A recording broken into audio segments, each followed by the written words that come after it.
కొంచెం రెడీ అయింది.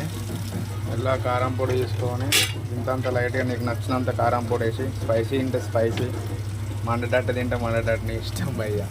ఇట్లా వేసుకోండి. లైట్గా కారం వేసిన నేనైతే, తర్వాత వేసుకోవచ్చాను. కొంచెం కలపాలి ఒకసారి, ఇంకా ఫ్రై అయ్యేదాకా.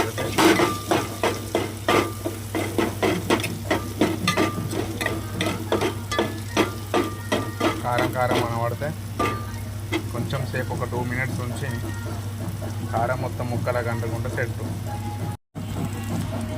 కొంచెం రైస్ తీసుకోవాలి. నూనె పెట్టాలి. రైస్ వేసుకొని కలుపుకోవాలి మంచిగా, ఇట్లా కలిసేటట్టు, అందరూ రైస్ అంతా కలిసేటట్టు. కొంచెం ఉప్పు వేసుకొని లైట్గా, కొంచెం ఉప్పు తక్కువ ఉన్నది